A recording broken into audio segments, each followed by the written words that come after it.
అదే RTV app వార్తల్ని క్షణాల్లో చదివే అవకాశం ఉంటుంది. ఒక న్యూస్ పేపర్, ఒక టెలివిజన్ ఛానల్ మీ చేతుల్లో ఎప్పుడూ ఉంటాయి. మల్లికార్జున్ ఖర్గే నివాసంలో కీలక సమావేశం జరిగింది. రాహుల్ గాంధీ, తెలంగాణ ముఖ్యమంత్రి రేవంత్ రెడ్డి, అలాగే దీపాదాస్ మున్షి, కేసీ వేణుగోపాల్ కూడా ఉన్నారు. మనతో పాటు బలరాం నాయక్ ఉన్నారు, మాజీ కేంద్ర మంత్రి, ఎంపీ. బలరాం నాయక్ కూడా ఈ సమావేశంలో ఉన్నారు. ఏం జరిగింది సమావేశంలో ఏం జరిగిందనేది లోపల జరిగింది బ్రదర్. మేము బయటనే ఉన్నాం. సమావేశంలో ఏం జరిగిందంటే రాహుల్ గాంధీ గారు అందరూ మాట్లాడారు. వాళ్ళు ఏ డిసిషన్ తీసుకుంటే దానికి మేము కట్టుబడి ఉన్నాం. ఇందులో కేశవరావు గారి జాయినింగే ముఖ్య కారణంగా, ముఖ్య ఉద్దేశంగా పెట్టుకొని కేశవరావుని జాయిన్ చేయడం జరిగింది. మీరు కూడా పీసీసీ రేస్లో ఉన్నారనే వాదన అనిపిస్తుంది. ఎస్సీలు కూడా ఇవ్వాలి ఆ నేపథ్యంలో మిమ్మల్ని కూడా మీరు కూడా పీసీసీ రేస్లో ఉన్నారని చెప్పేస్తున్నారు. పీసీసీ రేస్లో మీరు మొట్టమొదటిగా ఆఫ్టర్ ఇండిపెండెంట్ ఇంతవరకు పీసీసీని ఇవ్వలేదు. ఖాయమే, అది వాస్తవం, తెలిసినది. International Lab Facility. Student lead startups. Great academic exposure. KL, deemed to be university. కానీ హైకమాండ్ ఏ విధంగా నిర్ణయిస్తే దానికి కట్టుబడి ఉంటాను నేను. గౌరవనీయ ముఖ్యమంత్రి కానీ రాహుల్ గాంధీ గారు, ఖర్గే గారు, అలాగే సోనియా గాంధీ గారు, అలాగనే మా ఉన్న స్టేట్లో ఉన్న క్యాబినెట్ల మంత్రులు కానీ ఏ విధంగా కట్టుబడి ఉంటే ఆ కట్టుబడికి. మీరేమైనా అడిగారా హైకమాండ్ని పీసీసీ పదవి నాకు ఇవ్వండి, సమర్థవంతంగా నిర్వహిస్తానని? మేము రిక్వెస్ట్ చేయడం మా ఉద్దేశం రిక్వెస్ట్ చేయడం. తర్వాత నిర్ణయం తీసుకున్నది హైకమాండ్. నిర్ణయం తీసుకొని ఆ హైకమాండ్ ఏ విధంగా నిర్ణయిస్తే ఆ విధంగా మేము కాంగ్రెస్ పార్టీకి లాయల్గా పనిచేస్తాం, సిద్ధంగా ఉన్నాం. అంటే గతంలో కూడా బీసీలకే ఇచ్చారు పీసీసీ పదవి, మరి ఇప్పుడు కూడా అదే రకంగా బీసీలకి ఇవ్వాలని కూడా అధిష్టానం భావిస్తుంది. పార్టీ వర్గాల చర్చ నడుస్తుంది.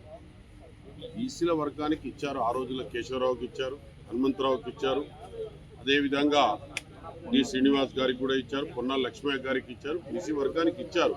అయినప్పటికీ కూడా హైకమాండ్ ఏ నిర్ణయం నిర్ణయిస్తే ఆ నిర్ణయానికి నేను కట్టుబడి ఉంటాను. అడగడం అయితే నేను ఎంపీగా, నేను కూడా సీనియర్, అంతకుముందు సెంట్రల్ మినిస్టర్ చేశాను. మా ట్రైబల్స్ కూడా లంబాడీ జాతి ట్రైబల్స్, ఆదివాసులు ఇంతవరకు బీసీసీ మా తెలంగాణ స్టేట్లో ఇవ్వలేదు. కాబట్టి మేము రిక్వెస్ట్ చేయడం, హైకమాండ్కు రిక్వెస్ట్ చేయడం, గౌరవనీయుల ముఖ్యమంత్రికి గౌరవంగా అడగడంలో తప్పేముంది. మీరు సీనియర్ నేత, మాజీ కేంద్ర మంత్రిగా కూడా పనిచేశారు కాబట్టి 2 సార్లు ఎంపీగా అయ్యారు. మరి పీసీసీ అధ్యక్ష పదవిని మీకు ఇస్తే మీరు సమర్థవంతంగా ఎలా నిర్వహించగలుగుతారు? తప్పకుండా సమర్థవంతంగా నిర్వహిస్తాం, సమర్థవంతంగా నడిపిస్తేందుకు చేస్తాం. అన్ని నియోజకవర్గాల్లో, అన్ని మండలాల్లో తిరుగుతాను, పూర్తి స్థాయిలో పనిచేస్తాను. మా పార్టీకి, కాంగ్రెస్ పార్టీ నిలబెట్టేందుకే గట్టిగా పనిచేసి ఒక గౌరవనీయ ముఖ్యమంత్రి గారి పేరు, అదేవిధంగా క్యాబినెట్లో ఉన్న మంత్రుల పేరు, తప్పకుండా మా హైకమాండ్ పేరును నిలబెడతానని చెప్పడం జరుగుతుంది. పార్టీని అలాగే ప్రభుత్వాన్ని కూడా 2 బ్యాలెన్స్ చేయగలుగుతారా? తప్పకుండా చేయగలుగుతాం. ఇంతకుముందు సెంట్రల్ మినిస్టర్ చేసిన అనుభవం ఉంది. 10 సంవత్సరాలు మేము పార్టీలో కృషి చేశాం. మధ్యల కాలంలో బీఆర్ఎస్ 10 సంవత్సరాలు బీఆర్ఎస్ పరిపాలించినప్పుడు తప్పకుండా మా పార్టీని ఇవ్వాలా, ఎందుకు ముందుకు తెచ్చానో అదేవిధంగా అందరినీ కూడా కోఆర్డినేషన్ తీసుకొని పోవడమే ఒక ముఖ్య లక్ష్యం. కాంగ్రెస్ పార్టీలో ఫ్రీడమ్ ఎక్కువ. ఈ నేపథ్యంలో సీనియర్లు ఉంటారు, అలాగే సీనియర్లు ఉంటారు, అలాగే ఒక ముఖ్యమంత్రి, ఇంకొక ప్రభుత్వం, ఇంకొక పార్టీ.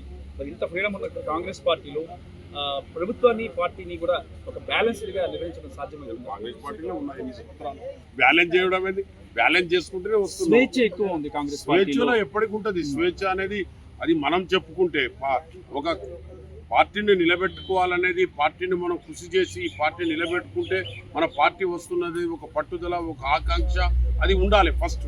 తర్వాత ఫ్రీడమ్ అనేది ఉంటుంది. అది పార్టీలో ఫ్రీడమ్ అనేది ఉంటుంది. ఫ్రీడమ్ అనేది ఏ పార్టీలో ఉండొచ్చు, ఏ పార్టీలో ఉండకపోవచ్చు, నాకు తెలియదు. కానీ మా పార్టీలో మేము కష్టపడి కృషి చేసినప్పుడే మన పార్టీ నిలబడుతుంది. బడుగు బలహీన వర్గాలకు ఒకటి చేయాలి.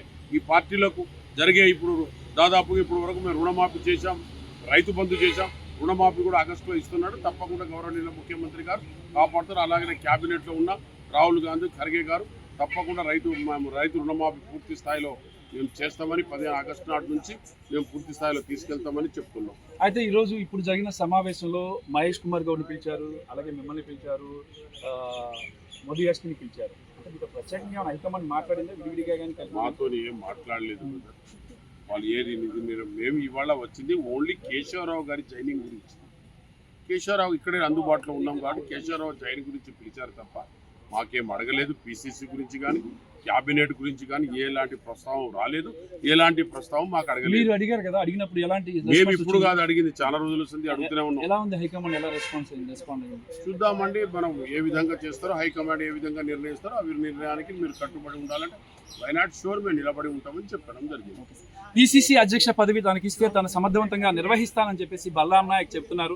మరి ఇప్పుడు కాంగ్రెస్ హైకమాండ్తో రాహుల్ గాంధీ అలాగే మల్లికార్జున ఖర్గే, కేసీ వేణుగోపాల్, దీపాదాస్ మున్షి అందరితో కూడా సమావేశం జరిగింది. హైకమాండ్ కూడా ఇక రేసులో ఉన్న ముగ్గురిని కూడా పిలవడం జరిగింది, ఇక్కడికి పిలిచి మాట్లాడడం జరిగింది. ఈ నేపథ్యంలో ఇక ఎవరి ఆశలు ఎవరి ధీమా వాళ్ళకు ఉంది పిసిసి మీద, ఒకవైపు మధు యాష్కి గౌడి, మరోవైపు మహేష్ కుమార్, ఇప్పుడు బలరాం నాయక్. ఆయన అయితే మాత్రం చాలా కాన్ఫిడెంట్ గా చెప్తున్నారు అటు ప్రభుత్వాన్ని పార్టీని సమతుల్యం పాటించి ముందుకు తీసుకెళ్తానని చెప్పేసి బలరాం నాయక్ చెప్తున్నారు. రామకృష్ణ, RTV, న్యూఢిల్లీ. మరిన్ని వీడియోస్ కోసం ఛానల్ ని సబ్స్క్రైబ్ చేయండి, లేటెస్ట్ అప్డేట్స్ కోసం వాట్సాప్ ఛానల్ ని ఫాలో చేయండి అండ్ లింక్ డిస్క్రిప్షన్ లో ఉంది.